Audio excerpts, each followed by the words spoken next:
स्वागत है। और जैसे आप सभी को पता होगा कि गीता का प्रथम अध्याय चल रहा है, तो आज श्लोक संख्या हम 24 डिस्कस करेंगे, 24वां श्लोक डिस्कस करेंगे। तो आज के श्लोक में जो भी मेरे मुख से जो भी वचन निकलेगा, जो आचार्यों के द्वारा जो मैंने सुना है और जो मैंने सीखा है, एज इट इज मैं प्रस्तुत करने की कोशिश करूँगा। उसमें अगर कहीं भी कुछ मिस्टेक हो जाएगा तो मैं सभी विष्णु से क्षमा प्रार्थी हूँ। मुझे बालक समझ के आप क्षमा कर दीजिएगा, ठीक है। तो सर्वप्रथम हम श्लोका साथ में आज का जो श्लोक होगा पहले मैं पढ़ूंगा, साथ में आप सभी पढ़ेंगे, फिर बारी बारी से जो श्लोक होगा सभी एक एक बार पढ़ेंगे, ठीक है। तो सबसे पहले प्रार्थना करेंगे। ओम अज्ञानतिमिरान्धस्य ज्ञानाञ्जनशलाकया चक्षुरुन्मीलितं येन तस्मै श्रीगुरुवे नमः। श्रीचैतन्यमनोभीष्टं सम्स्थापितं येन भूतले स्वयं रूपं कथामह्यं ददाति स्वपदान्तिकं। जय श्री कृष्ण चैतन्य प्रभु नित्यानंद, श्री अद्वैत गदाधर शिवसादि गौर भक्त वृंद। हरे कृष्णा कृष्णा कृष्णा हरे हरे, हरे राम राम राम हरे हरे, हरे कृष्णा। तो जब भी क्लास लेते तो आपके साथ डायरी होना चाहिए, कुछ ऐसा होना चाहिए जिससे हम पॉइंट नोट कर सके जो भी कक्षा में सत्र में चल रहा है, क्योंकि हम उतना माइंड में नहीं रख सकते हैं। तो नेक्स्ट कक्षा से आप जरूर रखिएगा अपने साथ कुछ डायरी या छोटा सा, जिससे हम जो पॉइंट यहाँ पे बताया जा रहा है उसको आप नोट करके अपने जीवन में अच्छे से कर सकते हैं प्रयोग। अपने जीवन में किस प्रकार से आपको प्रयोग करना चाहिए। तो आज इनका जो श्लोक है, पहले दो श्लोक है, इससे पहले जो है अर्जुन कह रहे थे भगवान श्री कृष्ण से कि कहाँ ले जाने के लिए, दोनों सेनाओं के बीच मुझे ले चलो। तो इस प्रकार है कि कृष्ण जो है अब जो है दोनों सेनाओं के बीच में अर्जुन को जो रथ है सारथी बन के वो अभी लेके जा चुके हैं। तो अभी आप क्या कौन करके हैं? संजय। अब कौन आएगा? संजय वाचा। तो सब साथ में हमारे साथ पीछे श्लोक सभी दोहराएंगे। संजय वाचा एव मुक्तो ऋषिकेशो गुडाकेशेन भारत सैन्यो अभयो मध्ये संस्थापिता रथोत्तमम्। पढ़िए आप। संजय उवाच एवं मुक्तो ऋषिकेशो गुडाकेशेन भारत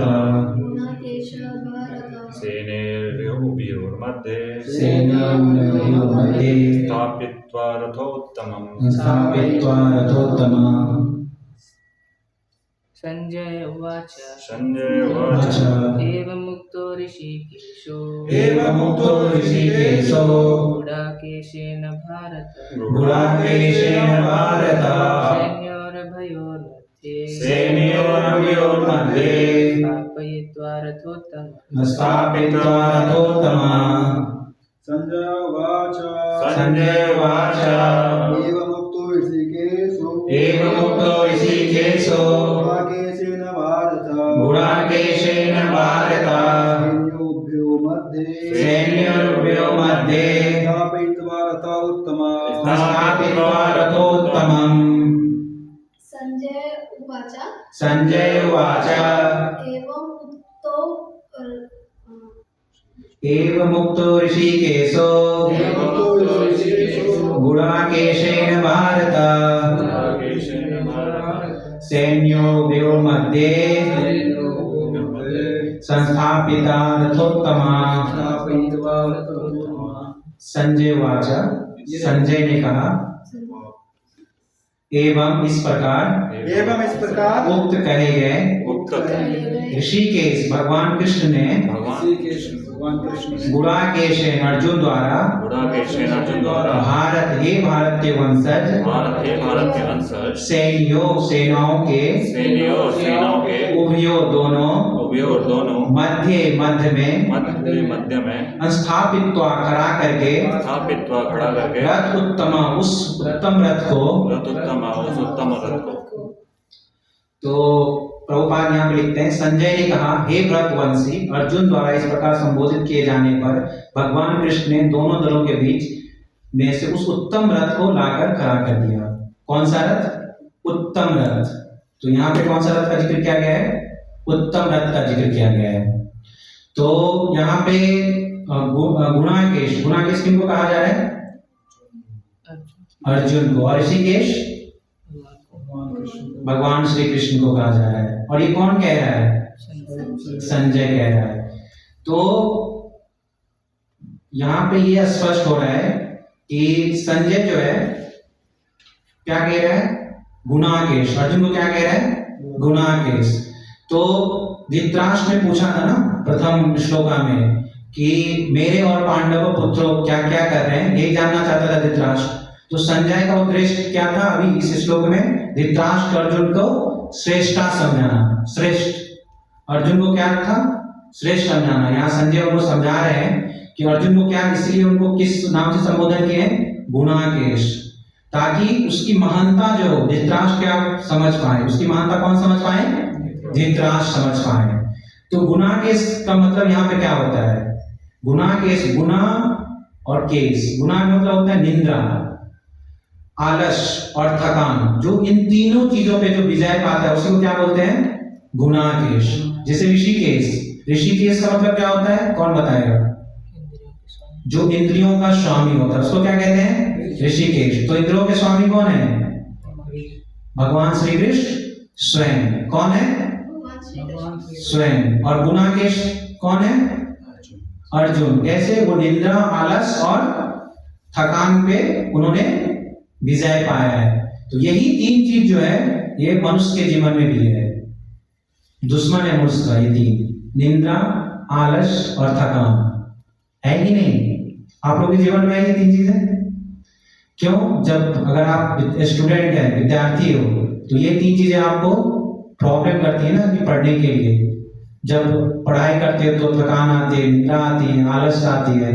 अभी बहुत सारे बच्चों का बोर्ड एग्जाम चल रहा होगा तो उसमें समस्या आती है तीन चीजें। वही सेम तीन चीज जो है अध्यात्म मार्ग में भी आता है।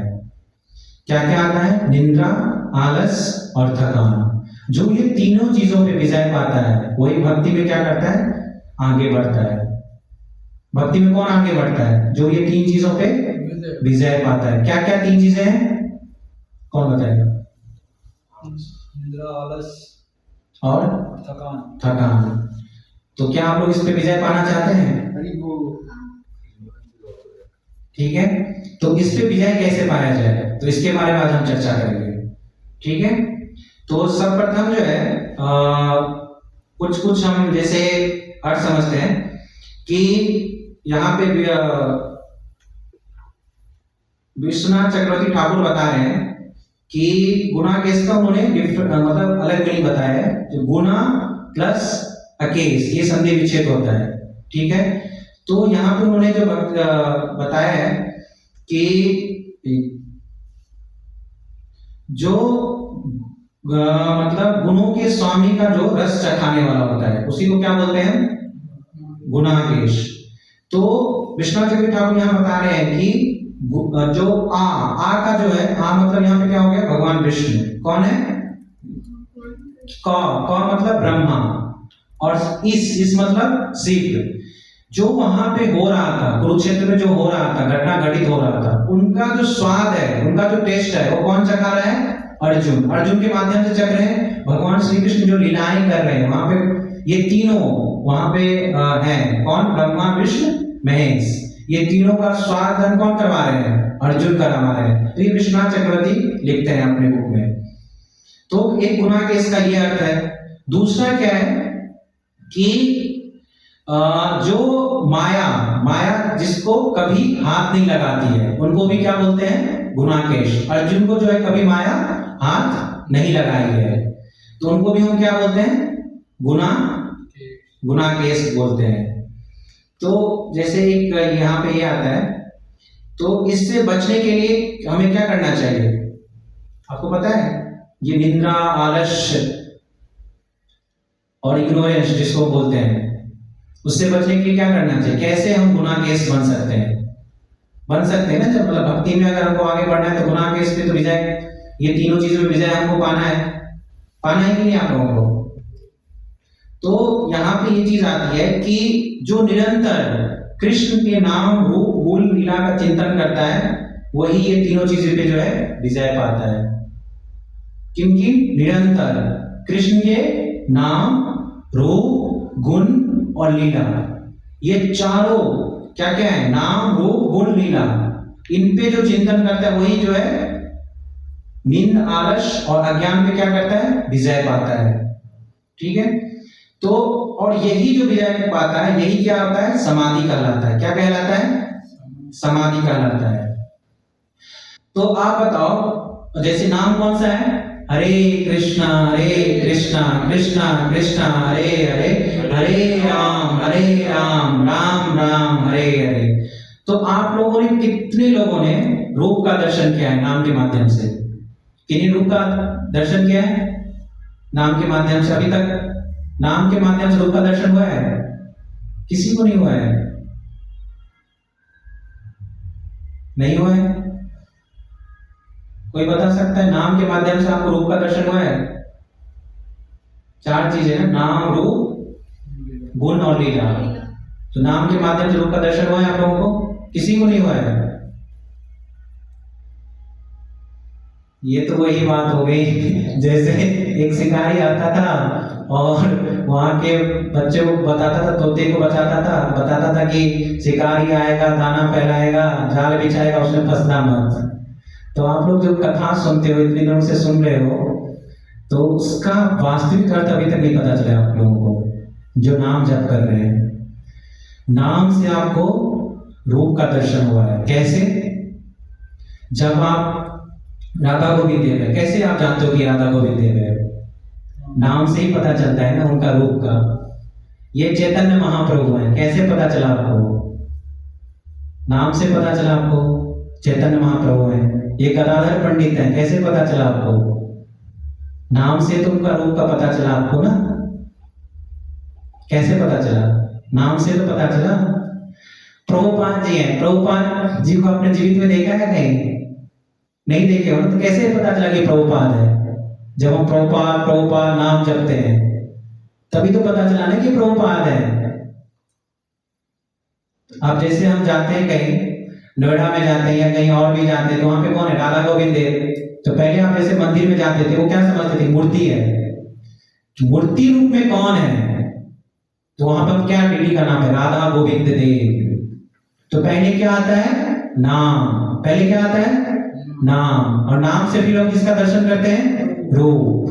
तो प्रभुपाद जी ने सबसे पहले क्या किया? प्रभुपाद ने तीन चीज पे ध्यान नहीं दिया। सबसे पहले ज्यादा जोर किस पे दिया? नाम के। कलयुग में क्या है? नाम ही सबसे उत्तम माना गया है। और जब आप नाम जप करते हैं तभी रूप, गुण और लीला के बारे में आप जानते हैं। तो दर्शन हो गई?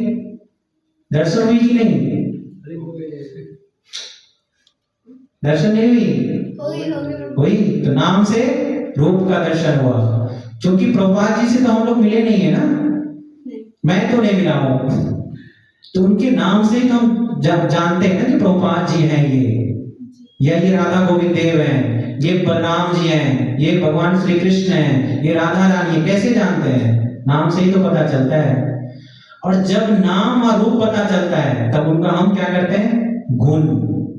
अब भगवान की क्या क्या गुण है? मैंने पिछली कक्षा में बताया था, वो क्या है? किसी को याद है? मैंने पिछली सत्र में बताया था भगवान के क्या क्या गुण है। कोई बताएगा क्या क्या है? बताइए। वैराग्य है, वैराग्य में पूर्ण है, बल है सबसे अधिक, और सौंदर्य है, और बलवान है, सौंदर्य है, वैराग्य है, भक्तवत्सल है,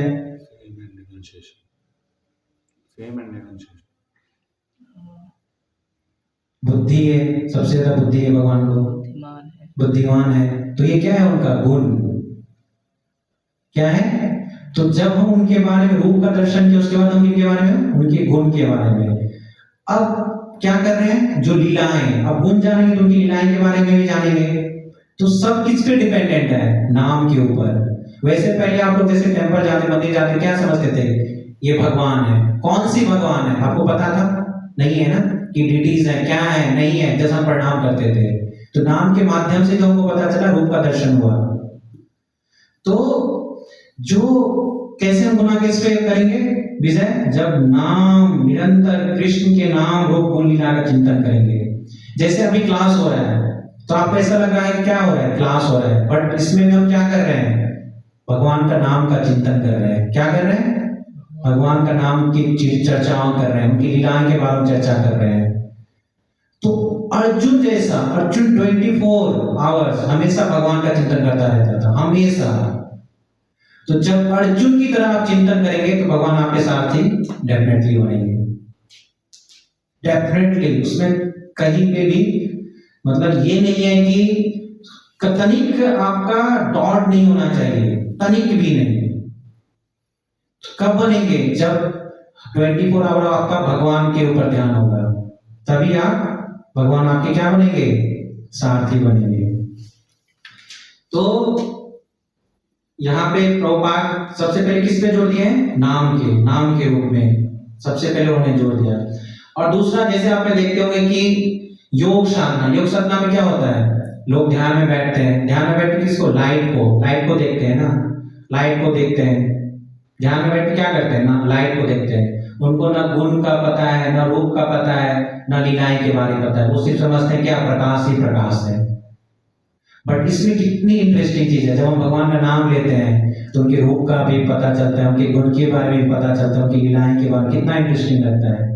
अभी जब चर्चा कर रहे हैं, कुरुक्षेत्र में जो चीज हो रही है, घटना घटित हो रही है, वो क्या है? भगवान की लीलाएं हैं।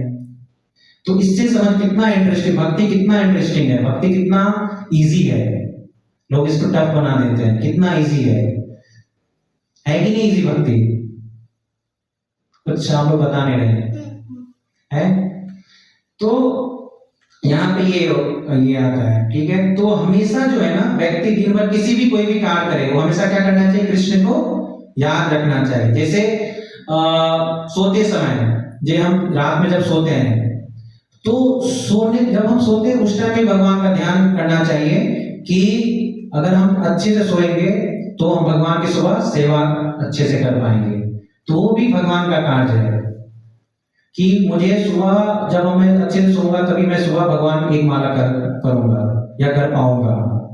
तो आप अच्छे से नहीं सोएंगे तो सुबह माला नहीं कर पाएंगे।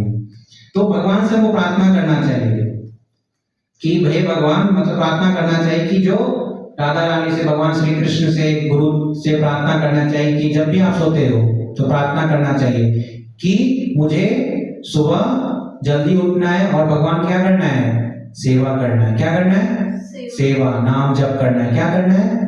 नाम जप करना है। एक एग्जाम्पल हम लेते हैं, जैसे मैंने बताया था कि माया आपको जो है ना कभी भी नहीं छूता है, अर्जुन को कभी माया नहीं छूता है। तो जैसे आप बता सकते हैं, थोड़ा मैं डिफरेंट लैंग्वेज में बात करूंगा, आप लोग गेस कीजिएगा। जैसे उड़ता विमान जो है ना पश्चिम की ओर जा रहा है, इसका मतलब क्या हुआ? बताइए। उड़ता विमान जो है पश्चिम की ओर जा रहा है, क्या मतलब है इसका? कोई गेस कर सकता है?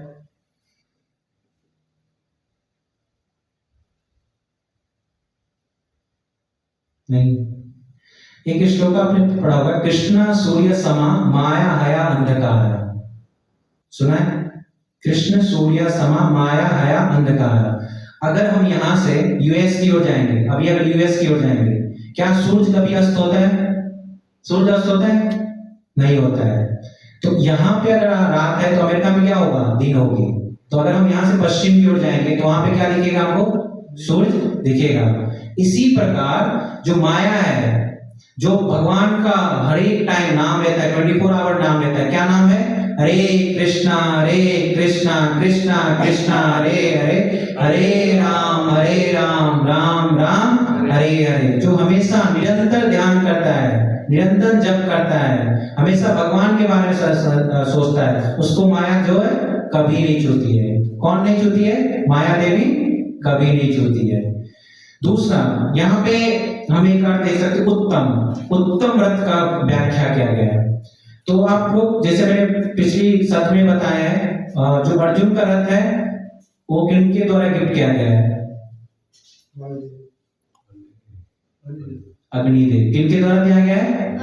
और क्या क्या है रथ पे? रथ का क्या क्या विशेषताएं हैं, कौन बताएगा? ये डिस्कशन हो चुका है, मैं बता चुका हूँ। सफेद घोड़े हैं और कितने घोड़े हैं उसमें? 100। कितने घोड़े हैं? 100 है। रथ में 4, बाकी 100 घोड़े हैं। और वो ऊपर आग में भी जा सकता है, ऊपर भी जा सकता है, नीचे भी जा सकता है। और क्या उसके कपि ध्वज है, हनुमान जी हैं। तो उत्तम का अर्थ क्या होता है? उत्तम, जो अंधकार, जो रोशनी से, अंधकार से जो है रोशनी की ओर ले जाए। उत्तम, तम मतलब क्या होता है? अंधकार, जो अंधकार से ऊपर की ओर ले जाए। एक हम ये भी अर्थ देख सकते हैं, उत्तम का क्या अर्थ होता है? जो अंधकार से हमको ऊपर ले जाए। तो अंधकार से ऊपर आपको कौन ले जाएगा? भगवान श्री कृष्ण। कौन ले जाएंगे? भगवान श्री कृष्ण। उत्तम रथ क्यों कहा गया है? क्योंकि उस पे कौन बैठे हुए हैं? भगवान श्री कृष्ण बैठे हैं सारथी के रूप में, इसलिए उस रथ का क्या नाम दिया गया है? उत्तम। क्यों? भगवान श्री कृष्ण क्या कर रहे हैं? अर्जुन को क्या कर रहे हैं? अंधकार से क्या ले जा रहे हैं? रोशनी की ओर ले जा रहे हैं। अंधकार से किसकी ओर ले जा रहे हैं? रोशनी की ओर ले जा रहे हैं। दूसरा क्या है रथ का व्याख्या? जहां भगवान श्री कृष्ण स्वयं होते हैं, वहां लक्ष्मी क्या करती है? स्वयं निवास करती है। क्या करती है? स्वयं निवास लक्ष्मी करती है। तो जैसे अब हम यहाँ पे देख सकते हैं कि अर्जुन का क्या 3 गुण था? नींद, आलस और अज्ञान। ये तीनों पे वो क्या था? विजय पाया था, राइट? तो यहाँ पे कैसे विजय पाया था? जैसे एक प्रैक्टिकल एग्जांपल लेते हैं। जैसे आप लोग सभी रात में सोते हैं, बट रात में जो सोने का, जैसे प्रभुपाद जी सोते थे, वो 9 से लेके 12 के बीच में ज्यादा मतलब सोते थे। और जो वो साइंटिफिक भी है और अध्यात्म तरीके से हम देख सकते हैं, जो उस टाइम का जो नींद है वो सबसे प्रीशियस टाइम है। और बाकी टाइम जो आप नींद करेंगे उसका डबल गुना, जो उसमें जो है अच्छी नींद भी आएगी और आपका जो टायर्ड है, थकावट, वो भी नहीं हो पाएगा। तो सबसे पहले होता था गांव घर में, मतलब मैं पहले के, अब तो जो वेस्टर्न कल्चर इतना घुस चुका है, इतने हर एक घर में आ चुके हैं कि उससे क्या होता है कि हम लोग रात भर पार्टी करते हैं। आजकल यूथ क्या करते हैं? रात में भर पार्टी, यूथ पब में जाके पार्टी करते हैं कि नहीं? कौन भगवान श्री कृष्ण, कौन भजन, क्या भक्ति है पता भी नहीं है, भक्ति क्या है, कहाँ पर पार्टी करते हैं। तो जो हमारा ह्यूमन बीइंग का जो शरीर है, जैसे कोई मशीन है तो उसका मैनुअल होता है, उस मैनुअल के अकॉर्डिंग अगर हम कार्य करते हैं तो मशीन सही रहता है। अगर मैनुअल के विपरीत कार्य करते हैं, मशीन क्या हो जाएगा? खराब हो जाएगा। तो ये भगवान के द्वारा क्या बनाया गया है? एक मशीन है, भगवान ने इसको मैनुअल दिया है कि कैसे इसको, इस मशीन का प्रयोग करना है। तो भगवान ने क्या बताया है कि जल्दी सोना है। कितने घंटे सोना है? 5 से 6 घंटे सोना है। तो अगर हम जल्दी से क्यों सोना? तभी हम जल्दी सुबह उठ पाएंगे। तो जब सभी को हो रहा होगा, जब भगवान का जब मंगला आरती अटेंड कर रहे होंगे, जब सुबह उठते हैं तो 2 चीज मन में आता है कि थोड़ा देर और सो जाए, थोड़ा देर और सो जाए।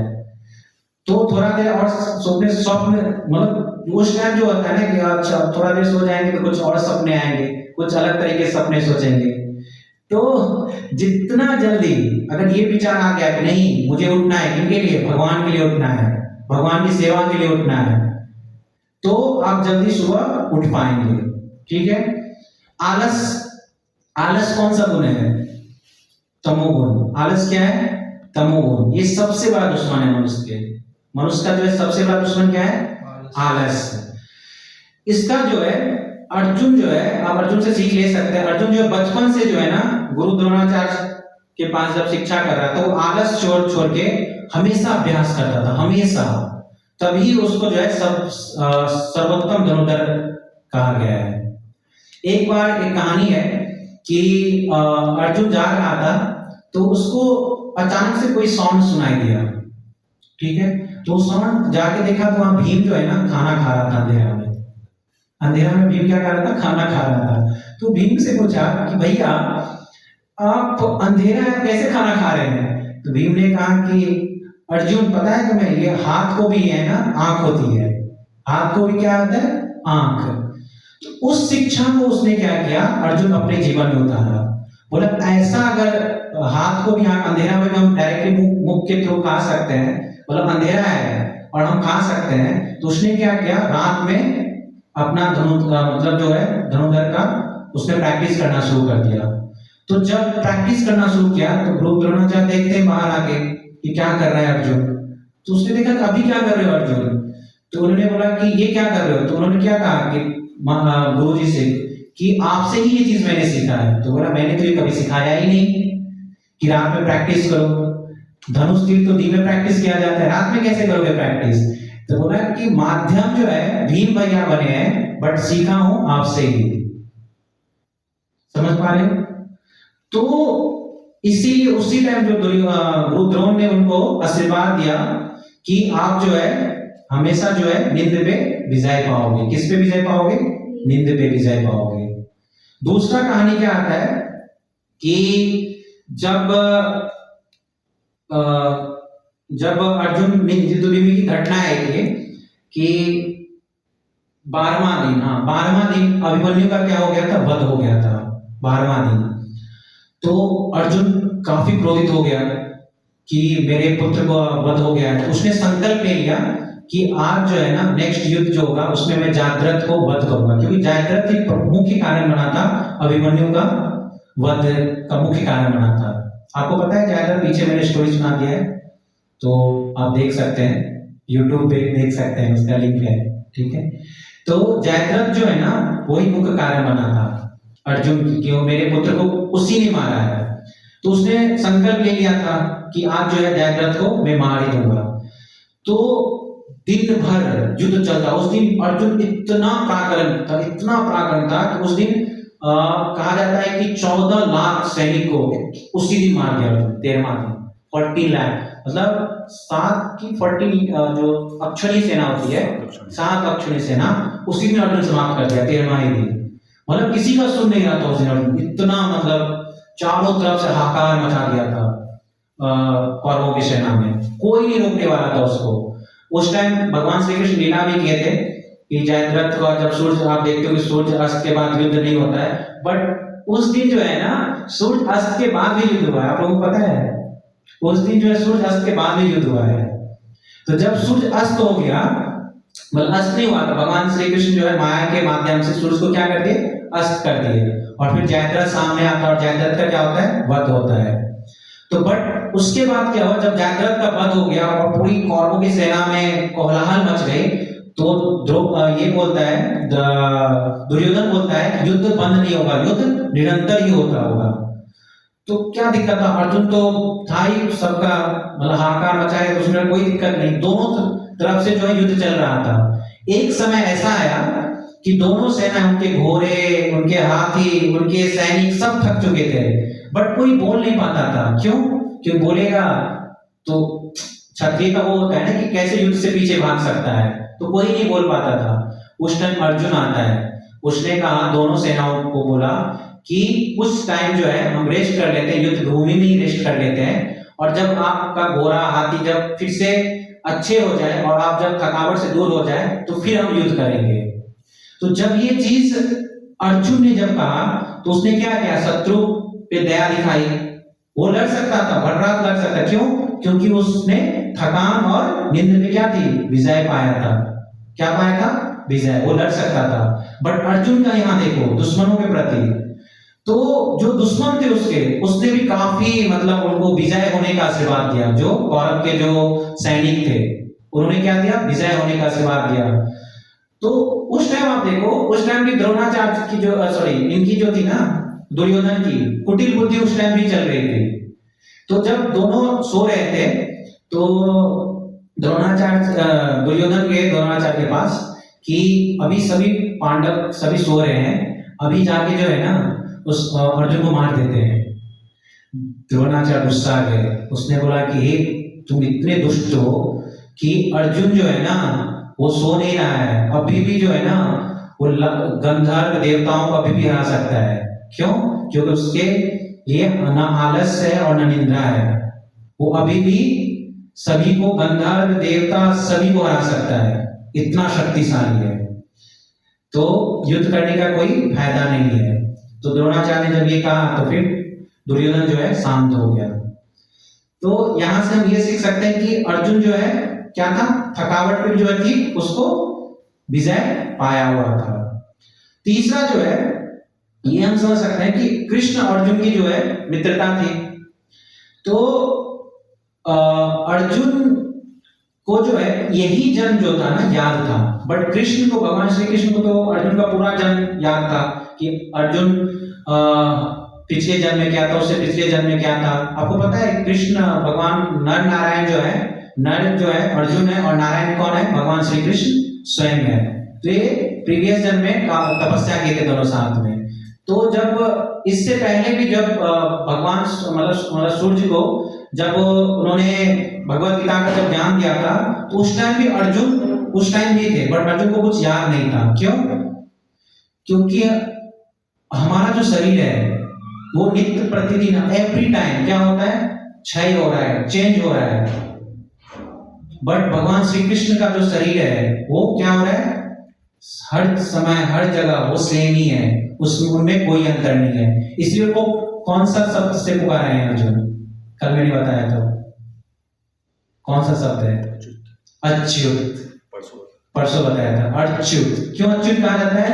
क्यों किसी भी स्थिति में रहे उनका क्षय नहीं होता, चाहे कच्छप अवतार में, चाहे सिंह अवतार में हो, नरसिंह अवतार में हो, चाहे वामन अवतार में हो, वो चाहे सारथी बने, वो हर टाइम हर सिचुएशन में एक ही रहेंगे, उनका कभी क्षय नहीं होता है। बट हमारा शरीर दिन प्रतिदिन क्या हो रहा है, क्षय हो रहा है। तो इससे ये पता चलता है कि भगवान श्री कृष्ण जो है क्या है, भगवान स्वयं है। क्या है? स्वयं है। तो ये तीन चीज आप समझ गए कि गुणाकेश क्यों बोलते हैं, क्योंकि उन्होंने निंद्रा पे विजय पाई, आलस पे विजय पाई और थकान पे भी विजय पाया। तो इससे हमें ये सीख मिलती, प्रभुपाद बताते हैं कि भगवान जो है ना प्रेम से भक्त क्या करते हैं, सारथी भी बनते हैं। क्या बनते हैं? सारथी बनते हैं। कभी कभी हमारे जीवन में समस्या आती है ना, समस्या आती है तो हम क्या करते हैं, छोड़ देते हैं, भक्ति करना छोड़ देते हैं। एक एग्जांपल मैं देना चाहता हूं, अगर किसान जो है, जैसे किसान बीज बोता है, राइट, बीज बोता है और काफी वर्षाएं आती हैं, काफी चीजें प्रॉब्लम आती है, कभी धूप आ जाती है, क्या किसान खेती करना छोड़ देता है? नहीं छोड़ता है। बट एक मनुष्य जो है ना उसके जीवन में अगर समस्या आती है तो वो तो पहले भगवान को पूछता है कि मेरे जीवन में समस्या क्यों आई, मेरे साथ ही होना था। तो ये, और उसके बाद क्या करता है, भगवान की भक्ति धीरे धीरे, भगवान को चाहिए नहीं, वो छोड़ देता है। तो ये नहीं करना चाहिए। भगवान जैसे अर्जुन को बीच मध्य में ले गए ना, क्या ले गए कि सच्चाई उनको स्पष्ट तरीके से दिख सके, इसलिए अर्जुन को बीच में ले गए भगवान श्री कृष्ण। वो कहीं और भी ले जा सकते थे बट बीच में ले गए। क्यों? जो सच्चाई है उसको स्पष्ट तरीके से वो क्या कर सके, देख सके। तो जब भी हमारे जीवन में भ्रम है, समस्याएं अगर आ रहा है तो इसका मतलब भगवान हमको क्या कर रहे हैं, सच्चाई से ऐना दिखा रहे हैं, स्पष्ट कर रहे हैं कि अब देखो कि तुम अब सही डायरेक्शन में जा सको, राइट। तो सही डायरेक्शन के लिए हमको क्या करना चाहिए, गुरु आश्रय लेना चाहिए। क्या करना चाहिए? गुरु आश्रय लेना चाहिए और शास्त्रों का आश्रय लेना चाहिए और भगवान का आश्रय लेना चाहिए। तभी हम क्या करेंगे, सही डायरेक्शन में जा पाएंगे। ठीक है, जैसे आप देख सकते हैं कि कुरुक्षेत्र में तनाव है, तो हर दिन जो है ना हमारे जीवन में क्या है, कुरुक्षेत्र का क्या है, तनाव है। जैसे को ऑफिस जाता है, टेंशन में रहता है कि इतना बॉस काम दे दिया, इतना काम करना पड़ता है और छोड़ देता हूँ। तो हर एक जीवन में क्या, किसी के जॉब है, किसी के रिश्ते में, ये जिम्मेदारी में हमेशा युद्ध चल रहा है। जिस प्रकार अर्जुन जो है, अर्जुन के जीवन में युद्ध चल रहा है, मन चल रहा है। अब अर्जुन आगे की हम देखेंगे सत्र में कि अर्जुन को क्या क्या समस्या आती है और क्या क्या प्रॉब्लम आती है और उससे उनको भगवान कैसे गाइड करते हैं। तो ये समस्या आती है। तो अर्जुन की तरह पहले से हमको सच्चाई स्वीकार करना चाहिए कि जो हो रहा है किनके द्वारा हो रहा है, भगवान के द्वारा हो रहा है, और जो हम कर पा रहे हैं वो किनके द्वारा कर पा रहे हैं, भगवान के द्वारा कर पा रहे हैं। मेरे में ऐसी कोई विशेषता नहीं है जो हम ये काम कर सके। जब ये आपके मन में आएगा तभी आप भगवान के नजदीक जा पाएंगे। तो यहाँ पे हम ये सीख सकते हैं। दूसरा जो है, आज की क्लास में क्या सीख सकते हैं कि कैसे हमको आलस, निद्रा और किस पे, अज्ञानता से विजय कैसे पाना है। नाम रूप और क्या बोलते हैं, नाम रूप लीलाएं और एक और था, 4 थे ना, वो उनको फॉलो करके निरंतर, वो निरंतर हमेशा क्या करना चाहिए, भगवान का नाम, रूप, लीला और गुण के बारे में क्या करना चाहिए, निरंतर ध्यान करना चाहिए। क्या करना चाहिए, ध्यान करना चाहिए। तो आज की क्लास में हम ये भी समझ सकते हैं। दूसरा क्या है, दूसरा मैंने बता दिया, तीसरा भी बता दिया। दूसरा क्या है, दूसरा क्या है कि अगर हमारे जीवन में समस्या है तो सबसे पहले कहां जाना चाहिए, गुरु का शरण लेना चाहिए और भगवान का शरण लेना चाहिए, तभी हम सही डायरेक्शन में जा पाएंगे। तो जैसे बहुत सारे बच्चे आते हैं, पूछते हैं कि प्रश्न करते हैं कि प्रभु जी भगवान है कि नहीं, ये कैसे होगा, हमारे जीवन में समस्या होगा। तो उनको मैं मतलब पहले ये बोलता हूँ कि सबसे पहले क्या करना चाहिए, नाम जप। सबसे पहले क्या करना चाहिए, नाम जप करना चाहिए। और जब नाम आप जप करोगे तो ऑटोमेटिकली आपको क्या मिलेगा, उत्तर मिलेगा। क्या मिलेगा, आंसर मिलेगा। तो आप देख सकते हैं कि अर्जुन जो है कृष्ण से हमेशा प्रश्न पूछते हैं, हमेशा क्या करते हैं, प्रश्न पूछते हैं। तो जब भी आपके जीवन में समस्याएं हैं, आपको किनसे प्रश्न पूछना है, गुरु से और भगवान से। हमेशा किनसे प्रश्न पूछना है, भगवान से। तभी भगवान जो है क्या करते हैं, प्रतिक्रिया करते हैं। क्या करते हैं, प्रतिक्रिया करते हैं भगवान। तो ये भक्त को ध्यान रखना है, जिस प्रकार अर्जुन ने अपने जीवन में आलस, निंद्रा, अज्ञान को जीवन में ना आगे बढ़ने दिया, वैसे ही सभी भक्तों को यह ध्यान रखना है कि ये हमारे जीवन में आगे ना बढ़ पाए, तभी हम भक्ति अच्छे से कर पाएंगे। ठीक है। और